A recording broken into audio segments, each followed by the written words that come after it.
तुम्हें भी भुगतना पड़ेगा, सिर्फ माहम को नहीं। वो ना माना तो इसका खमियाजा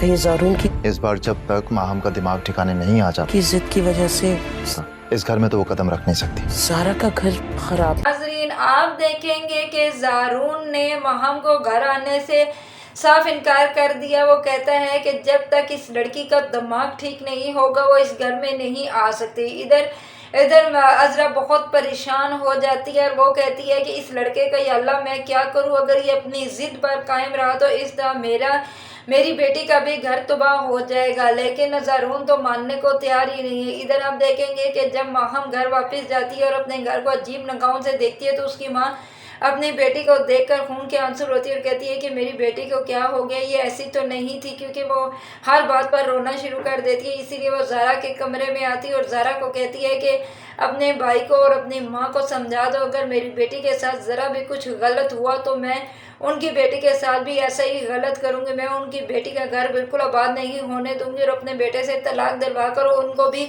उनके दर पर भी तुम्हें छोड़ दूंगी, ताकि उन्हें भी पता चले एक तलाक याफ्ता बेटी जब अपने माँ बाप के घर रहती है तो कितना बड़ा सदमा होता है। इस पर ज़ारा कहती है कि आंटी इसमें मेरा क्या कसूर है, मैंने तो कुछ भी नहीं किया। मैं ज़रून भाई को समझाने की कोशिश कर रही हूँ लेकिन वो मेरी बात मानने को ही तैयार नहीं है, क्योंकि वो कहते हैं कि इसने शफक और उनके बच्चों के साथ कैसा सलूक किया, क्योंकि वो अपने बच्चे और शफक को बहुत याद करते हैं। इस पर आगे से मासूमा कहती है कि मुझे कोई बात नहीं सुननी, जो मैंने कहना था वो कह चुकी। इधर ज़ारा रो रही होती है और भाई से रमीज़ आता है। रमीज़ कहता है कि क्या हो गया है ज़ारा, तब वो कहती है कि मैं क्या करूं, आंटी सारा कसूर मुझ पर डाली है, मैं क्या करूं, मेरी बात तो नहीं मानते ना ज़रून। वो कहती है कि ज़रून को मनाओ, मैं कैसे मनाऊं। इधर माहम ज़रून को कॉल करती है लेकिन वो आगे से बिल्कुल कॉल पिक नहीं करता, तो माहम को फिर गुस्सा आ जाता है और ज़ोर ज़ोर से चीखें मारना शुरू कर देती है, जिसकी वजह से उसकी माँ अंदर जाती है और वो कहती है कि अम्मी ज़रून का बच्चा मेरी कॉल क्यों नहीं उठा रहा, उसको पता है कि मैं उससे